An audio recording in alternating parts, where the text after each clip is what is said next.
right, ladies and gentlemen, welcome back to another episode of The Life of Pi with me, your host, P Young. Thank you again so much for joining the YouTube channel. Again, still playing with the setup. I know the video quality is not the best, but I'm working on different angles and coloring, so it's going to take a few episodes to get the best quality to you guys. But I appreciate your patience in the meantime. So, episode 2, Tokyo Vice. Episode's name is Kishi Kaisi. I think I'm pronouncing it right. In this episode, quite a bit actually happens, and we open up with, we see Jake running down the street, and we see that he's running from somebody. We don't see who it is till a couple seconds later, and we see that it is a not a police officer, it is a guy, like a butcher almost, chasing him with a knife. And he asks the police officer to stop the man, and the guy's like, why are you asking about my wife's panties? And of course, the police officer is going to give him a really weird look, because if you get that question at all from anybody, and you're a police officer, you're going to be a little befuddled, if you will, kind of like, why is this dude asking about someone's wife's underwear? So this does transition to something later on in the episode. We don't know right away, so it's kind of a confusing way to start the episode, but we get a little shot of him running around Tokyo, which is kind of cool. Then we flip over to Samantha, and she's rolling up. She's trying to find property to buy in Tokyo. And the guy tells him, nobody, the guy that owns this property is not going to sell it to you because you're a woman. And so for me, like, when I was watching this, I thought that was kind of, again, this takes place in the 90s, and I just thought it's just weird to think about, like, different countries and customs and the way things are done depending on gender and race and everything, and just the way different countries in the time periods and everything. Hopefully you understand. I'm trying to find the right words. Just the way things are done in certain places depending on who you are and what you look like and whatnot, not to get too, like, out there with all that, but she's basically told no, they're not going to sell her anything because she's a woman, which is kind of, again, it's a little messed up, but again, it's a different culture, different time period. So she basically tells the guy, you know what, fine, I don't need your land, I'll go find someone else. So we then flip over to Jake. He's waiting outside the police station for Detective Miyamoto. So Miyamoto, he's one of the main police detectives. We recognize him from the first episode. And so basically he asks him, he goes, what's the story on, like, this underwear thief? And the guy tells him there is no underwear thief. It's just a windy day and a bunch of women lost their underwear. So Jake goes, okay, no big deal. So he goes back to work, and he writes a story about it, and he is told by his assistant editor to write it over and over and over again. And so that's what he does. And I was, like, watching this, I thought it was kind of odd that where he's writing the news stories at is separate from the area that he works from doing his research. I thought that was kind of odd. Again, I don't know how newspapers work at all, so I don't know if that's like a normal thing for every newspaper to have two different areas for people to work in like that. I don't know. Maybe that's a dumb thing to say. I don't know. Thought that was kind of odd. Again, maybe it's something that happens in the 90s and that's just the way they did things back then. Who knows? So we then flip over to Detective Katagura. He's in the middle of watching interrogation at the police station. And there's a young Yakuza, low-ranking member, I guess, who walked in and admits to the stabbing. And so, of course, his partner, I'm thinking it's the part they never really say, basically says, look, he admitted to the murder, we're going to take it, wrong place, wrong time kind of thing. And the detective, he's like, don't you think it's kind of funny when like, we're starting to get a little bit of story here that a low-ranking member of the Yakuza that we think is responsible for this, the family, comes in and admits to the murder, and the guy goes, no, I don't think there's anything wrong with that at all. There's no like all the research they've done. He goes using the guy's like, what research? So again, it's almost like the Yakuza is doing this. They made this guy do this to kind of kill the story, so there's nothing to report. So again, already some suspicious stuff happening. Detective Katagura, you can tell it's not his first rodeo. The guy's been around for a while. Again, played by the great Ken Watanabe. Dude is awesome. Again, you guys haven't seen the show, please check it out. It's on HBO Max. It's super good. Let's see here. Then we flip over to Sato. He is at the Yakuza house. Let me see if I can pronounce this name right, of the Chakira Kai. And actually, no, scratch that. We're gonna flip over to we're flipping over to video footage, and there's video footage of the rival gang they got there, and it's video footage of them basically destroying property that the Chikara Kai helps pay protection for, and basically the two higher ups that are in there with the boss are wanting to retaliate, and he tells them no, those are start a turf war and we don't need that. He tells them we need to double down our collections and close ranks, because if war does come, we'll be well funded and ready to go. And then we flip over to Sato. He's out in the kitchen showing the new members who are coming in, being initiated and everything, how to cut the onions the right way for the boss's soup.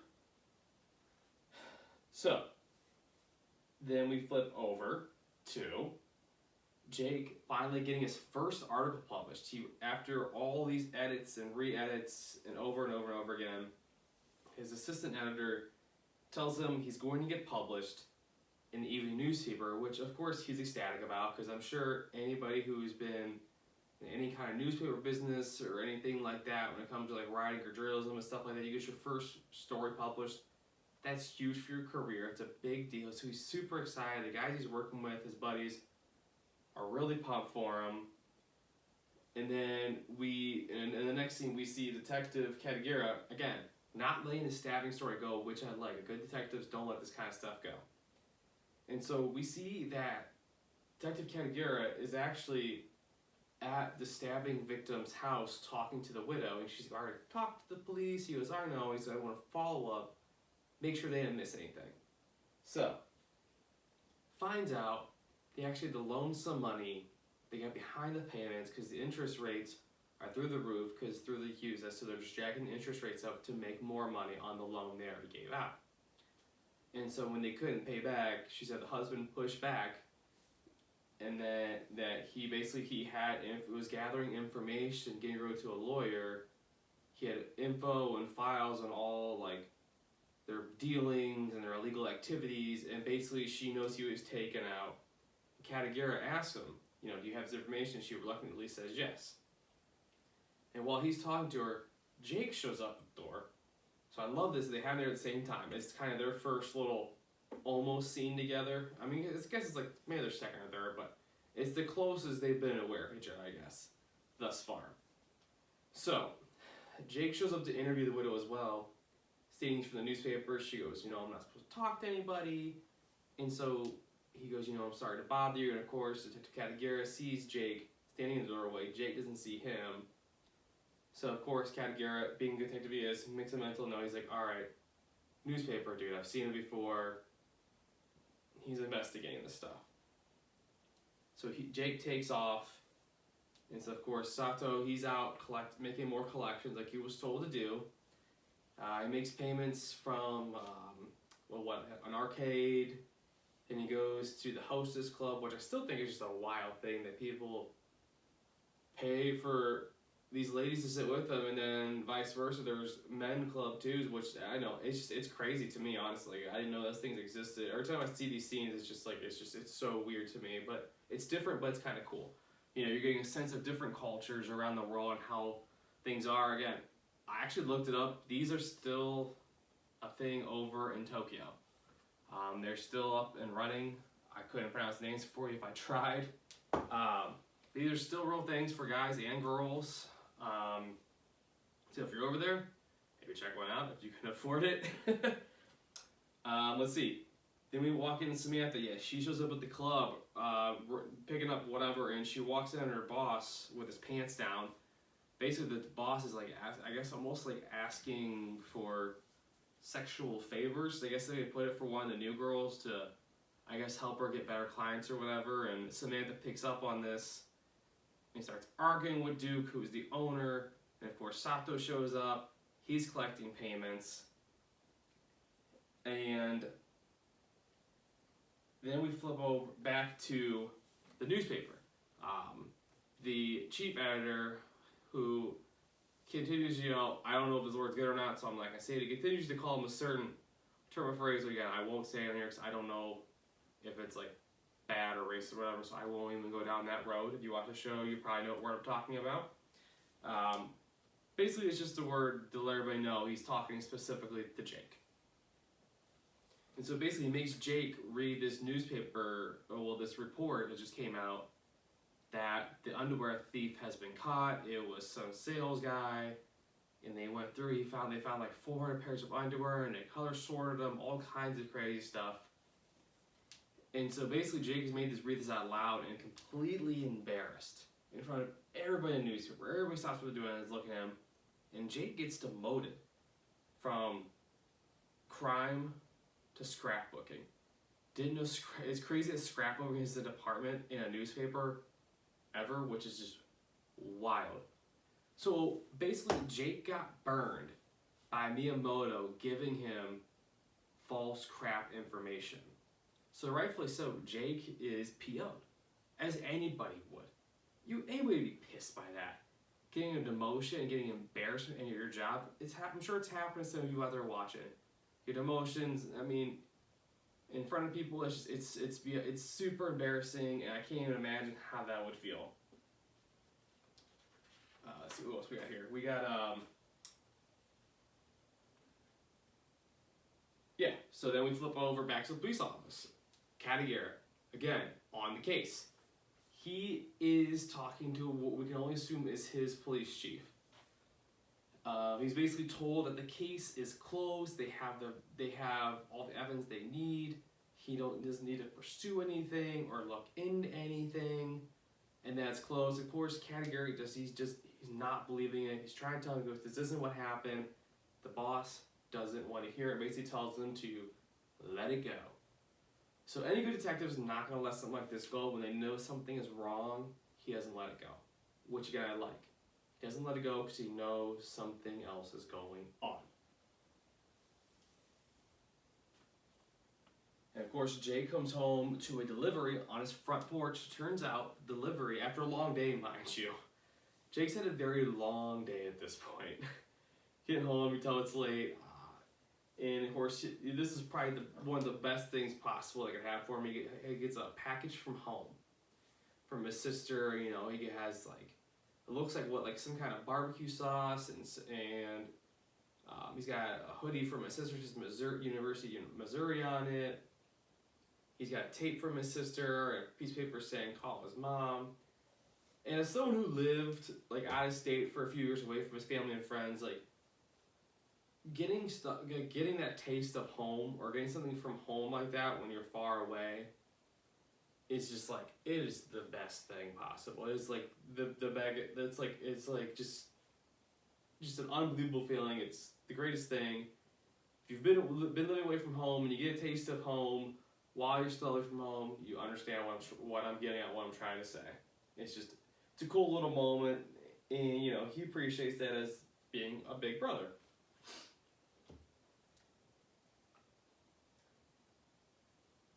So we have Sato. He returns to the Yakuza house. He's short on the collection money, which is not good. If anybody's ever seen any kind of mob-related movie where you have protections, the person that's sent out to make collections. If they come back short, that's on them, not the person making the payment usually.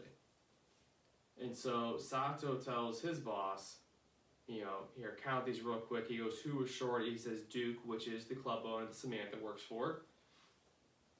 And basically it's made to be known that he said it would take a month or so to come up with the money, and the guy's like, well, that's bull crap. With all the thousands of dollars he's coming in every night, he's short by like a couple $100. It's ridiculous. And so basically, he smacks him across the face. He goes, I'm taking, you made a deal with him. Basically, like, services renter, like, you come to their club for free, you're taken care of for the next month, I make the payments. And so the guy knows Sato lied to him, so Sato gets slapped super hard across the face in front of all, like, the new trainee guys sitting on the couch and everything. Of course, the big, it's a big embarrassing thing to be slapped across the face and everything like that, and he says, don't ever lie to me again. And so we flip over to Jake. Then we got Jake on the phone. He's talking to his mother, and we find out that his little sister is actually very sick. They haven't told us what it is. We just know that she's very sick, and that she's kind of been lying to Jake about it. And Jake's like, "Oh, she's fine. Don't worry about it." And of course, Jake sees Miyamoto come out of the police station, and he tells him, he goes, "You owe me a story." He goes, "You kind of screwed me here, dude." And so he takes him to like this little fancy, almost like a hibachi looking place, and buys all this food and everything to try and get the story. He starts questioning him about the cigarette package from the loan company. He's like, "Did you call the number?" He goes, "Yeah, it's disconnected. I went to the building, the address, it's empty."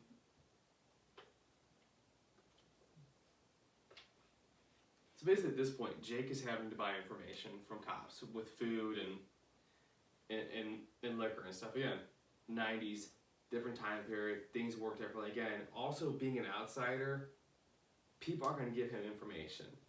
Especially being a newspaper reporter, people just don't want to give you information. Something like that, being an outsider. Lots of things working against him, so I guess he's trying to work the system the best way he knows how. So we flip back over to the hostess club with Samantha. And she's over there, she's trying to train one of the new girls who's very shy, doesn't really know what she's doing, trying to give her encouragement, like, to smile, and laugh at their stupid jokes and let them spend money and pay you basically put her on your pocket. So of course, we then see Jake shows up and requests Samantha. So they sit there and chit chat. And then of course, Sato shows up and basically goes, "Samantha is mine for the night." And so she leaves Jake, goes over and sits with Sato. So Jake's like, "Well, I'm going to find more out about this guy. I've seen him in here a couple times." And in between that, there's a little quick scene where Miyamoto is actually handed the check. So Jake tells him he's going to the bathroom. He'll be back after ordering a new round of everything, drinks, food, everything. And basically sticks him with the check for the bad info. It's a pretty funny scene.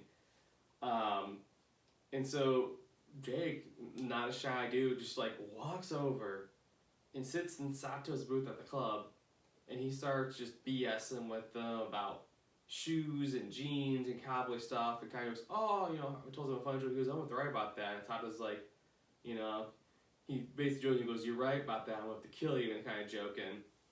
And of course, Jake has to make a mad dash for his train not long after that.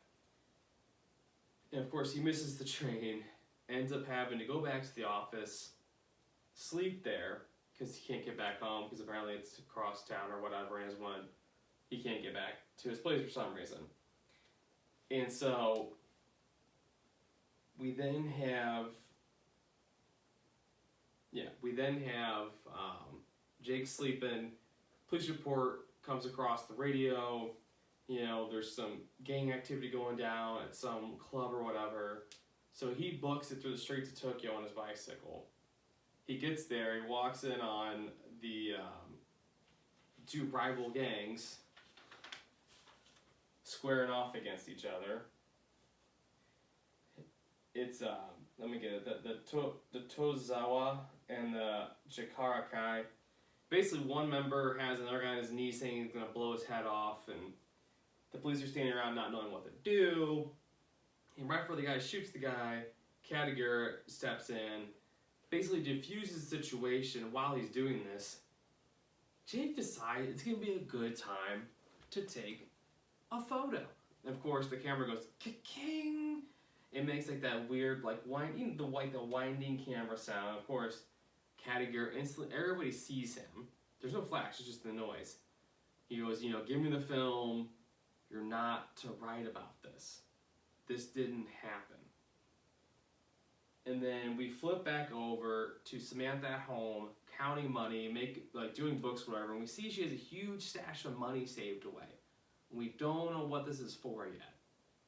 And then we flip back over to Jake, standing outside of the club, waiting for Kat and Garrett to come out. And he does, and he's just looking at him like, who is this guy? What does he know?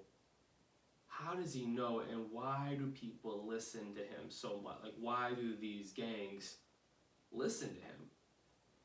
And so that basically, like, right there, the episode cuts. So, again, lots of stuff happens this episode, guys. Episode 3, even more stuff happens. Every episode we get a little bit more information. So again, episode 1 kind of gives you a little background. 2 through, I think it's 7, are just awesome. So I'm really excited to keep going with these guys. Again, please ignore the setup I have been working on, getting a different setup, or the right colors, and the camera angles and all that. But I do appreciate you guys watching and listening out there, whether it be on YouTube or online. I appreciate everybody who's listening. And be sure to like and subscribe down below on the YouTube channel. 5 stars if you're online. It helps me out tremendously. I appreciate all of you guys listening. And I'll be back talking to you next week about episode 3 of Tokyo Vice. And until next time, I hope you've enjoyed your slice of pie.